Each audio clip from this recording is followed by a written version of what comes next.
Personally speaking, I had a question with regard to today's gospel. When I was in third year high school, I asked one of our teachers about this gospel. Does this Pharisee really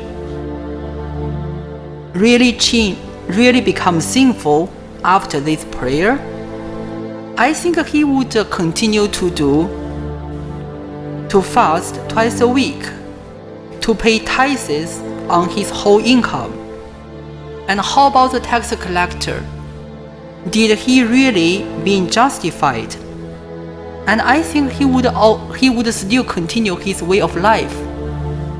Maybe not really greedy, dishonest, and adulterous, but somehow he would still be a sinner in a long process of his life.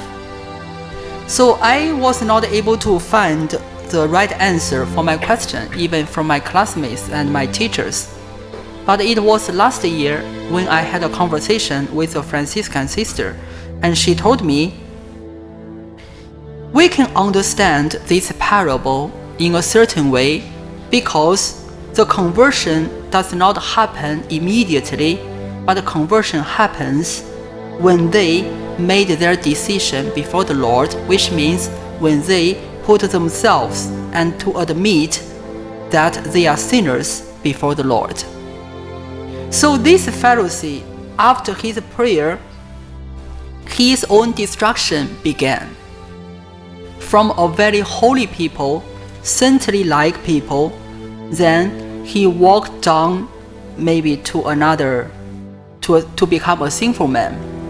But for this tax collector, his conversion happened when he was able to say, "Oh God, be merciful to me, a sinner." And he was stood off at a distance, not even raised his eyes to heaven, but beat his breast and prayed to the Lord to humble himself. So that was the message from that religious sister, and somehow it gives me the answer. Our conversion also happens in small things, and it is basically depends the humility we have in our heart. And during these days, I came to see a news which is about a little boy just 15 years old, and he passed away.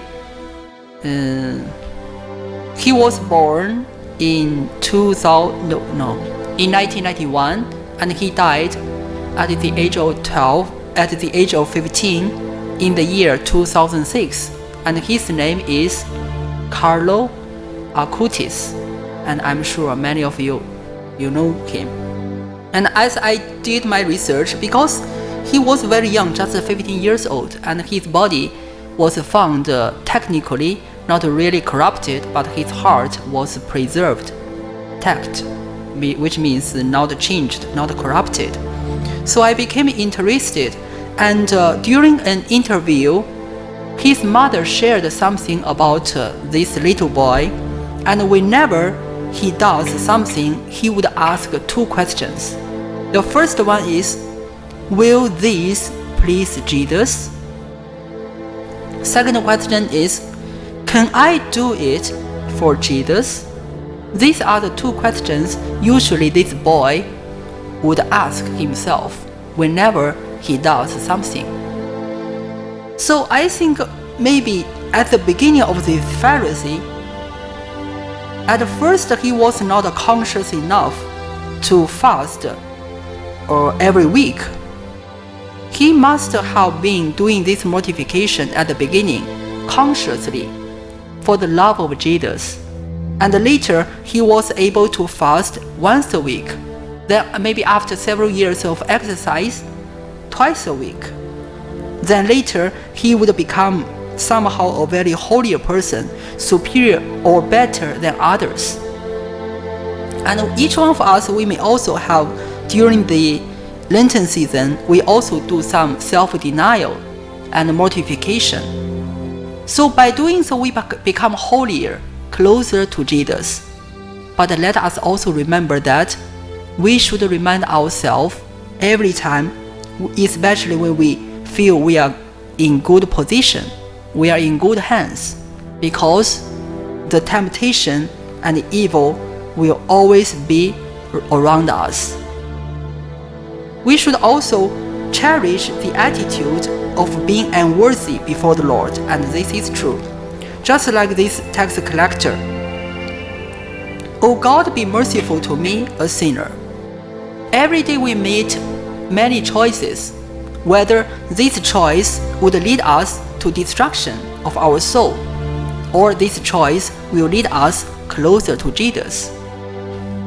All this depends on our own decision, and let us always remember and maintain the attitude of humility, and let us always do something, even little things, to please Jesus and do it for Jesus.